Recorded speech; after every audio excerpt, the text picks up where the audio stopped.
오늘 함께 나눌 하나님 말씀은 마태복음 9장 말씀 9절에서 13절까지 말씀을 함께 하시겠습니다. 예수께서 거기서 떠나 지나가시다가 마태라 는 사람이 세관에 앉은 것을 보시고 이르시되 나를 좇으라 하시니 일어나 좇으니라. 예수께서 마태의 집에서 앉아 음식을 잡수실 때에 많은 세리와 죄인들이 와서 예수와 그 제자들과 함께 앉았더니 바리새인들이 보고 그 제자들에게 이르되 어찌하여 너희 선생은 세리와 죄인들과 함께 잡수시느냐. 예수께서 들으시고 이르시되 건강한 자에게는 의원이 쓸데없고 병든 자에게라야 쓸데있느니라. 너희는 가서 내가 긍휼을 원하고 제사를 원치 아니하노라 하신 뜻이 무엇인지 배우라. 내가 의인을 부르러 온 것이 아니요 죄인을 부르러 왔노라 하시니라. 아멘. 예수님께서 갈릴리 해변을 지나시면서 이제 마태를 제자로 부르십니다. 마태는 세리입니다. 세리면은 요즘으로 치면 세무소 직원 정도로 생각하면 되는데 그 당시의 세리는 조금 좀 다른 의미가 있습니다. 그때는 이제 이스라엘이 로마의 압제하에 있을 때잖아요. 근데 이 세리는 같은 동족인 이스라엘 사람들로부터 세금을 걷어가지고 자기들을 압제하는 그 로마 정부에 갖다 바치는 그런 사람입니다. 그러니까 이스라엘 백성들로 볼 때에는 세리 하면은 친로마파 매국노 같은 사람이죠. 아주 좋지 않은 호칭이 세리입니다. 세리와 함께 따라다니는 이름이 죄인입니다. 세리와 죄인, 이게 다 같은 동급의 사람들로 그렇게 치는 거거든요. 근데 예수님께서 이렇게 비난받고 손가락질 받는 세리를 제자로 부르십니다. 이게 참 이상하죠. 제자를 보면 스승을 알죠. 성도를 보면 목사를 압니다. 여러분들을 보면 제가 어떤 사람인 줄 압니다. 자식을 보면 부모를 알죠. 그런 거거든요.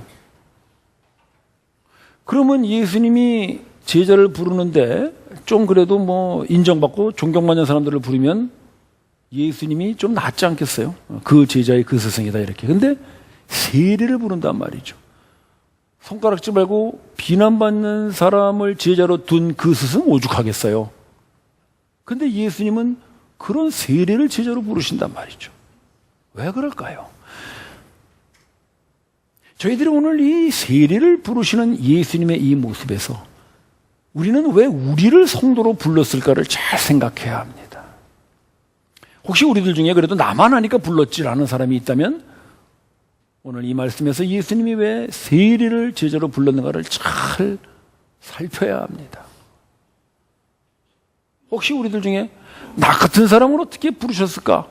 그런 분들 계시다면 역시 이 말씀에서 왜 나 같은 사람을 세리로 제자로 부르셨는지를 잘 살펴서 그 예수님의 부르심의 의미가 무엇인지를 잘 깨닫는 그런 시간이 되기를 바랍니다. 자, 예수님께서 세리 마태를 부르신 이유가 뭔가 13절에 보십시다. 오늘 결론 부분인데 예수님이 그런 말씀하시죠. 너희는 가서 내가 긍휼을 원하고 제사를 원치 않는다는 이 뜻을 뭐라고 그랬어요? 배우라 그랬죠. 배우라. 그러니까 예수님께서 마태를 제자로 부르신 데에는 중요한 의도가 있는데 그건 뭐냐면 배우게 하기 위해요. 배우기 위해서. 배워라. 그 말씀을 예수님이 마태를 제자로 부르는 행동을 통하여 가르치시는 것입니다. 그럼 도대체 뭘 배우라는 것인가? 이 말씀은 호세아 6장 6절 말씀을 예수님이 인용하시는 것인데 호세아 6장 6절 본문 말씀을 한번 비교해 보도록 하십시다. 6장 6절 말씀. 예, 나왔네요. 봅시다. 호세아 선지자를 통해서 하나님께서 하시는 말씀입니다. 나는 인애를 원하고 제사를 원치 않으며 지금 똑같죠? 예수님 말씀하신 거하고 나는 긍휼을 원하고 제사를 원치 않으며 긍휼 인애 똑같은 말이에요. 뒷부분을 잘 비교해 보세요. 호세아서에는 어떻게 되어 있어요? 번제를 원치 아니하고 뭘 원한다 그랬어요? 하나님 아는 것을 원한다 그랬죠? 그런데 예수님은 뭐라 그랬어요? 그 부분을 그 뜻이 무엇인지를 배우라 그랬어요. 배우라. 그러니까 예수님 말씀하시는 배우라는 말하고 같이 비교해 볼 수 있는 게 뭘까요? 하나님을 알아라 그 말이에요. 그러니까 뭘 배우라는 거예요? 하나님을 아는 것을 배워라. 이거 하나님을 아는 것을 배워라. 하나님이 어떤 분이시냐, 하나님이 뭘 하시는 분이냐, 그 하나님을 잘 아는 것을 너희가 배워라 이거예요. 근데 하나님이 어떤 분이신지를 배우게 하기 위하여 뭘 하셨어요? 마태를 제자로 부르셨어요. 그러니까 마태를 제자로 부르신 목적은 뭐예요? 하나님이 이런 분이다라는 것을 배우게 하기 위해서 마태 같은 세리를 제자로 부르신 것입니다. 따라서 마태를 제자로 부르신 데에는 바로 하나님이 어떤 분인가를 그 부름을 통하여 알려주려고 예수님이 세리를 제자로 부르십니다. 자, 그렇다면 우리가 오늘 하나님의 부르심을 받아 성도가 되었고 자녀가 되었습니다. 그렇다면 우리가 오늘 이 예배 시간에 가장 중요하게 배워야 할 것은 무엇인가요? 그것은 하나님이 어떤 분인 줄을 알아야 합니다. 그게 바로 하나님께서 우리를 부르신 목적이고 이유입니다. 오늘 이 말씀에서 하나님이 어떤 분이신가 한번 찾아봅시다. 하나님은 어떤 분이십니까? 하나님은 인애를 원하시는 분이십니다. 그렇다면 우리도 적어도 뭘 알아야 하나님을 알 수 있다고 할 수 있을까요? 인애가 무엇인지를 알아야 하나님이 어떤 분이신지를 알 수 있고 그 인애를 배우는 것이 곧 예수님이 우리를 부르신 목적인 것입니다. 인애가 뭔가? 인애는 히브리어로 헤세드 그런 말을 씁니다. 여러분 많이 들어보셨죠? 헤세드. 예전에 우리가 루키 강의할 때 제가 헤세드를 많이 얘기했던 것 같은데 오늘 이 헤세드를 루키에서 한번 잠깐 찾아보도록 하십시다. 루키에는 3번의 헤세드라는 말이 나오는데 1장에 나와요. 한번 보여주시죠. 1장 8절 한번 보여주시죠. 루키 1장 8절. 자, 여기 보시면 나오미가 지금 며느리 룻에게 하는 이야기인데 뭐라 그럽니까? 너희가 나를 선대한 것 같이 여호와께서 너희를 선대하기를 원하노라. 이 선대라는 말로 번역된 말이 헤세드, 즉 인애라는 말과 같은 말입니다. 나오미가 이 이야기를 한 이유는 뭐냐면 나오미는 이스라엘 여자인데 모압 땅 이방 지역에 살던 여자거든요. 그래가지고 이방 여자를 며느리로 봅니다. 그 이방 모압 여자의 이름이 룻이거든요. 그런데 이 나오미가 이방 때 살다가 남편이 죽습니다. 그러니까 이제 과부가 됐어요. 근데 조금 후에 자식까지 죽습니다. 그러니까 며느리도 과부가 됐죠. 홀 시어머니의 과부 며느리 둘이 살아요. 어디에 사냐면은 나오미에게는 이방 땅인 모압 땅에 사는 것입니다. 남편 죽고 자식 죽고 이방 지역에서 이 나오미는 참 불쌍한 여자가 돼버린 거죠. 그런데 그 모압 며느리인 룻이 그 국적도 다른 이스라엘 시어머니인 나오미를 극진히 섬깁니다. 그때에 이 시어머니가 며느리에게 하는 얘기가 네가 나를 선대하였으니 네가 나를 헤세드하였으니 그 얘기를 쓰는 거예요. 여러분 인애 헤세드란 무엇입니까? 저를 따라 하시기 바랍니다. 갚을 수 없는 자에게 베푸는 호의, 그게 인애의 정의입니다. 나오미는 아무것도 갚을 것이 없어요. 그런 시어머니에게 아무리 잘해봐야 뭐 나올 거 없어요. 요즘 며느리들은 좀 많이 다르죠. 시어머니한테 잘 해가지고 뭐 땅 문서라도 하나 나올 게 있으면은 잘 한다고 드라마에서 그래요. 못된 드라마예요. 그건 인애가 아니죠. 아무것도 나올 것 없는 그 시어머니에게 극진히 잘하는 것, 그게 헤세드, 인애예요. 두 번째 헤세드라는 단어를 쓰는 곳은 2장인데 2장 한번 보여주시죠. 2장. 자, 여기 여러분 한번 읽어보시기 바랍니다. 시작.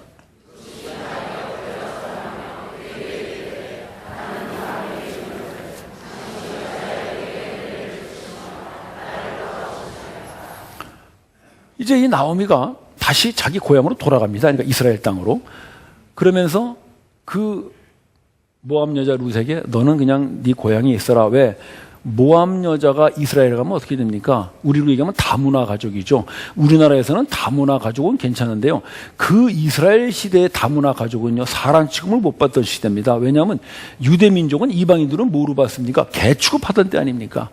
개 취급하고 율법이 없고 할례받지 않은 민족이라고 그렇게 깔보는 이방 여자가 그것도 과부가 돼가지고 이스라엘 땅에 와서 산다는 거는 이거는 우리가 생각하는 다문화 가족하고는 비교도 안 되는 아주 천시받는 여자가 되는 거거든요.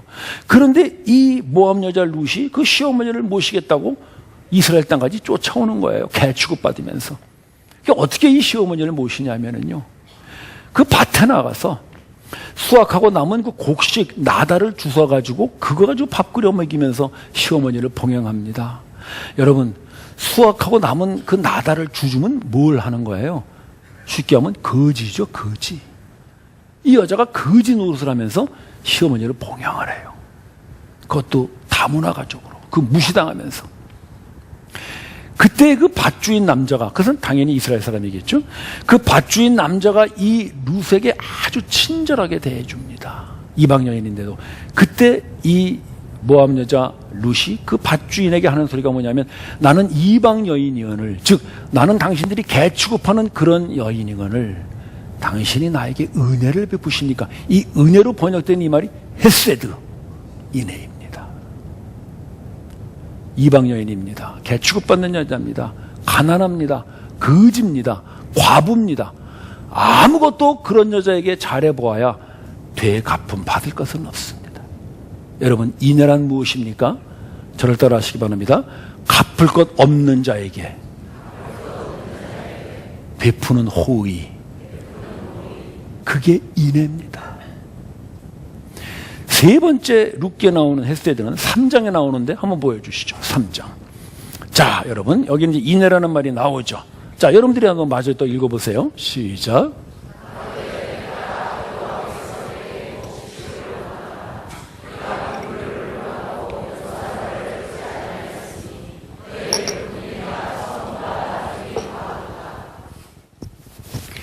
우찌우찌 하다가 이 밭주인 남자하고 이 룻 사이에 로맨스가 생겨가지고 결혼을 하게 됐어요.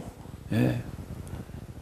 근데 이 룻이 왜 그 밭주인 남자하고 결혼을 하느냐, 뭐 새 살림 차려서 팔자고 주보겠다고 하는 것이 아니라, 그 밭주인 남자가 바로 자기의 죽은 남편의 아주 가까운 친족입니다. 이 유대인들은 땅을 사고 팔 때 다른 지파에는 못 팝니다. 왜냐하면 하나님께서 땅을 분배할 때 지파별로 분배하셨잖아요. 그러니까 그 지파만이 그 땅을 소유할 수가 있어요.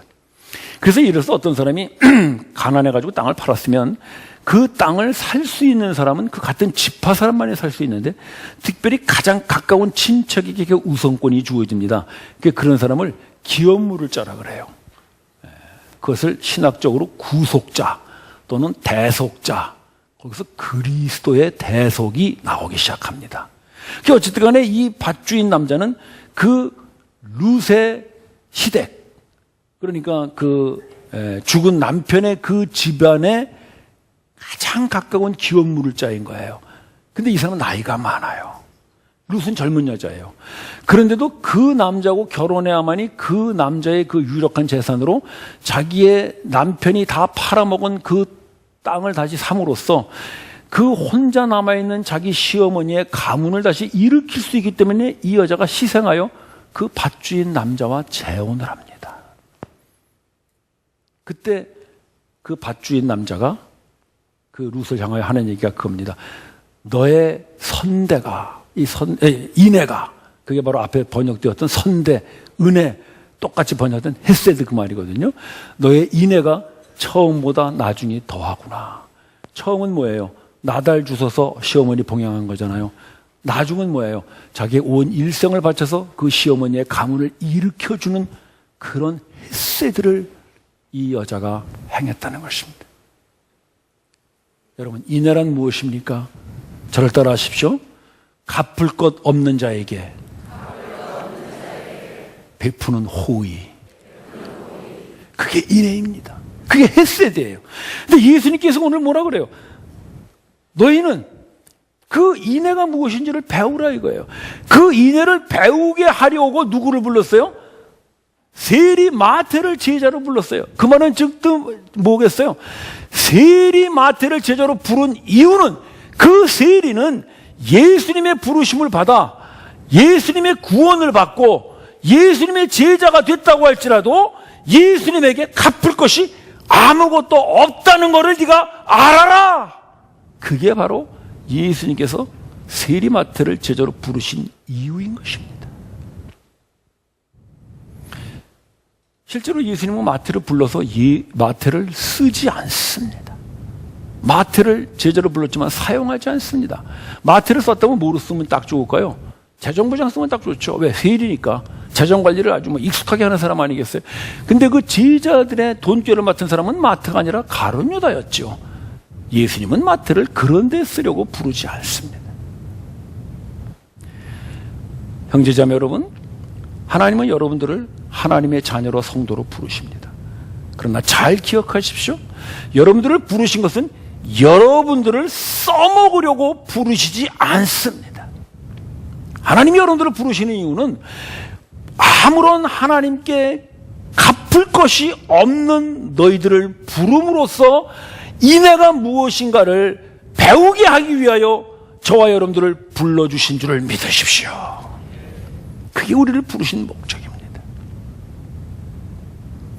근데 우리가 자주 오해하는 것이 하나님의 은혜와 구원이 너무나 감사한 건 좋은데 그래서 우리는 그 은혜와 구원을 무언가로 갚아보려고 하는 거예요. 갚아보려고. 그래서 심지어는 예배를 드리면서도 이 예배가 마치 하나님의 구원과 은혜에 대한 되갚음이라고 생각을 해요. 여러분, 그건 인애가 뭔지를 몰라요. 예배는 하나님의 은혜와 구원에 대한 되갚음이 아니라 이 예배를 통해서 드디어는 하나님이 누구인가를 아는 것, 그 하나님이 누구인가를 배우는 것, 그것이 바로 예배인 줄로 믿으십시오. 그래서 여러분들이 예배를 드리고 갈 때 내가 이제 예배 드렸으니까 하나님께 갚았다, 그런 마음으로 가시면 여러분들은 하나님의 부르심의 의도를 놓치는 것입니다. 여러분들이 예배 드리고 가면서 내가 오늘 하나님이 누군가를 더 알았다, 내가 오늘 하나님을 더 배웠다, 그 알고 배운 것으로 여러분들의 삶 속에 돌아가서 그 배움을 실천하며 살아가는 것, 그것이 진정으로 하나님이 여러분들을 부르신 목적인 줄을 믿으십시오.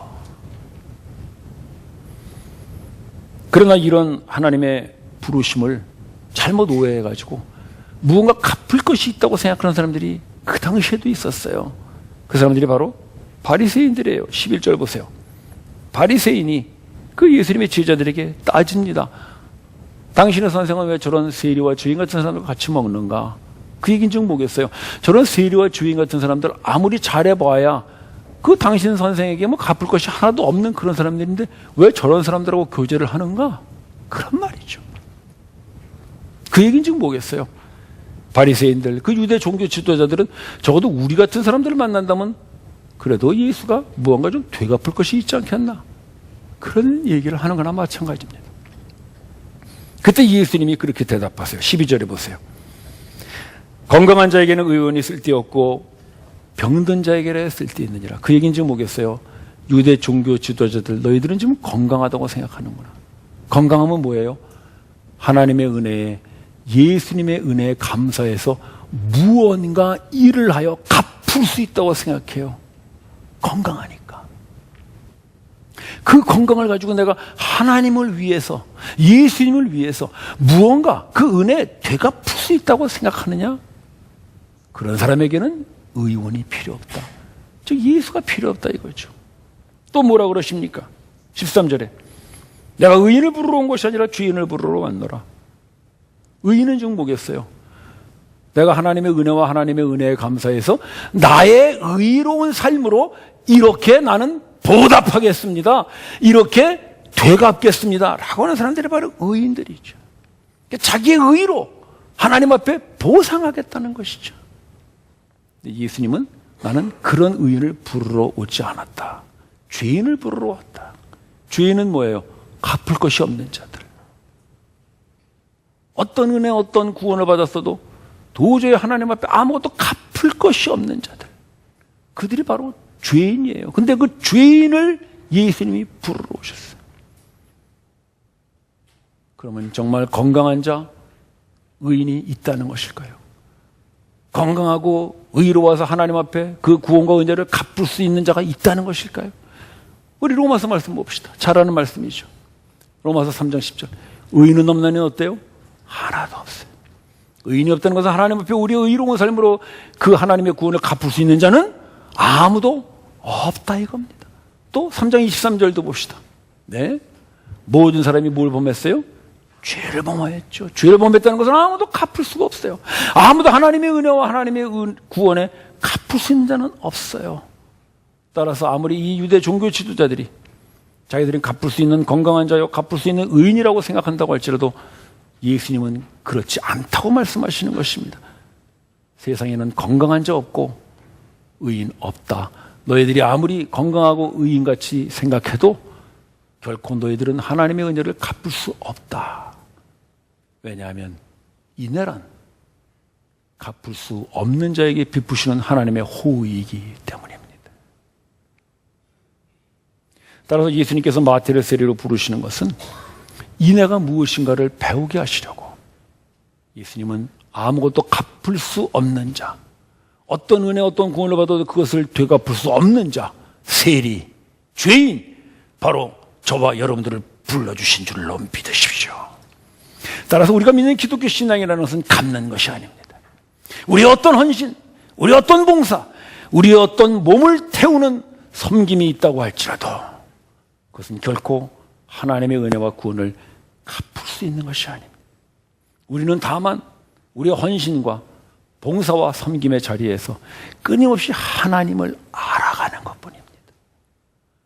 그 하나님을 배워가는 것뿐입니다. 그것이 바로 예수께서 마태를 부르시듯 하나님께서 우리를 부르신 목적이고 이유입니다.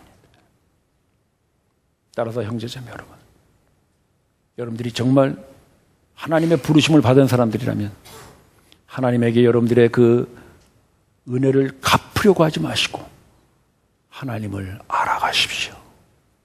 하나님을 배워가십시오. 그 자리가 바로 우리의 예배의 자리이고 헌신의 자리이고 봉사와 섬김의 자리가 되리라 믿습니다. 따라서 우리가 진정으로 그 하나님을 알고 하나님을 배우는 자리는 갚을 수 없는 사람에게 우리가 호의를 베풀 때, 이게 바로 인애를 배우고 하나님을 알고 하나님을 배워가는 것이구나 라는 자리가 될 줄로 믿습니다.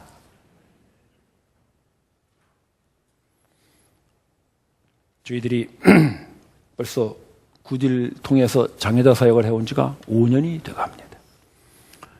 장애자 부모들이 저희들이 참 고맙게 생각을 해요. 가끔 구딜 찾아와서 고맙다고 인사하시는 분들도 있고 그런데 교회에 오시는 분은 없더라고요. 섭섭하죠? 애들 맡겨놨으면은 그래도 좀 교회에 한 번쯤 와봐야 되지 않겠어요? 그러나 여러분, 우리가 그런 마음으로 장애자 사역을 한다면 우리는 아직도 하나님의 인애가 뭔지를 모릅니다. 인애는 갚을 것 없는 자에게 베푸는 호의입니다. 구제가 그런 것이고 선교가 그런 것입니다. 우리가 10년, 20년 구제합니다. 어떤 분이 그래요? 10년, 20년을 구제했는데 한 번도 교회를 안 온대요. 물론 오면 좋겠죠. 그러나 만약에 우리가 구제를 통해서 그분이 교회 오기를 기대하고 했다면 그것은 인애가 아닙니다. 인애는 무엇입니까? 갚을 것이 없는 자에게 베푸는 호의입니다. 우리는 그 하나님의 인애를 배움으로써 하나님을 알아가자고 구제하고 선교하고 하는 것이지, 그 대가를 무언가로 거둬보겠다고 한다면 그것은 하나님의 인애가 아닙니다. 며칠 전에 제가 이 설교를 쓰고 있는데 제 아내가 옆에서 전화를 하는데 좀 따지고 막 이러는 것 같아요. 제 아내가 별로 따지는 사람이 아니거든요. 저는 잘 따지는데 제 아내는 잘 안 따져요. 근데 그날은 좀 굉장히 따지더라고요. 옆에서 들어보니까 택배 기사 아저씨하고 통화를 하는데 이 아저씨가 그 교회까지 물건을 못 가져오겠으니까 현대아파트로 내려와서 가져가라고 그러는 거예요. 그래서 제 아내가 뭐 왜 주소지까지 안 갖다 주냐고 막 그러니까 이제 그렇게 따지는 거예요. 제가 옆에서 듣다 보니까 은근히 화가 나더라고요. 아니 뭐 여자하고 얘기한다고 이 사람이 말이야 함부로 하나. 그래서 제가 또 걸직하게 한마디 하려고 이제 전화를 좀 가져와 봐. 그래가지고 당신 뭐 하는 거야? 다시 왜 이렇게 택배기사가 불친절해 하고 왕년의 실력을 한번 발휘하려고 그러다가 마침 설교 제목이 인애를 배우라 하니까 그래 꾹 참고 전화 끝나기까지 기다렸습니다. 제 아내한테 그랬죠. 여보 웬만하면 내려가서 받아오지 그래. 그랬더니 갑자기 제 아내가 갑자기 이상한 남자 보듯이 나를 딱 보더라고요. 뱁새가 어찌 황새의 속을 알겠는가. 여러분 신앙이란 무엇입니까? 신앙이란 예수님의 말씀을 듣고 하나님을 알고 하나님을 배워가는 것이 신앙이 아니겠습니까? 그렇게 하라고 예수님께서 마태를 제자로 부르셨습니다. 그렇게 하고 하나님께서 저와 여러분들을 하나님의 성도로 부르셨습니다. 우리가 모여서 예배드리고 우리가 모여서 구제하고 선교가 끝나버린다면 우리에게는 아무것도 남는 것이 없습니다. 우리의 예배, 우리의 선교, 우리의 구제, 우리의 헌신의 자리에서 하나님을 알고 하나님을 배워갈 때 거기에 진정으로 예수님께서 우리를 제자로 성도로 부르신 의미가 살아날 줄로 믿습니다. 그러기 위해서 우리는 하나님이 어떤 분인지를 알아야 합니다. 오늘 성경은 우리에게 말합니다. 하나님은 인애를 원하고 제사를 원치 않습니다. 우리가 예배를 드림으로 헌신을 하고 선교하고 구제함으로 그 하나님의 은혜에 무언가 보답해 보려고 한다면 그것은 제사입니다. 하나님은 그런 제사를 원치 않습니다. 하나님은 인애를 원하십니다. 우리의 예배와 우리의 헌신과 우리의 모든 봉사가 하나님을 아는 그 하나님을 배우는 인애의 자리가 되어서 갚을 수 없는 자에게 베푸는 호의의 자리들이 되기를 예수님이 원하십니다. 우리의 모든 나날이 우리를 부르신 그 주님의 뜻을 따라서 하나님을 알고 하나님을 배우는 그런 나날이 되기를 바랍니다. 기도드립시다. 형제 자매 여러분, 우리는 왜 예배를 드리고 우리는 왜 구제를 하고 우리는 왜 선교를 하고 우리는 왜 헌신을 합니까? 혹시 그것으로 우리가 하나님의 은혜에 보답해 보겠다고 한다면 오늘 주님 말씀하십니다. 인애는 갚을 수 없는 자에게 베푸는 호의다. 주님 당신이 나에게 갚을 수 없는 걸 아시고 베풀어 주셨으니 나 또한 갚을 수 없는 자에게 호의를 베풀어 그 하나님의 인애를 배워가고 더 하나님을 알아가는 그런 나날이 되게 하여 주시옵소서. 합심하여 기도합시다.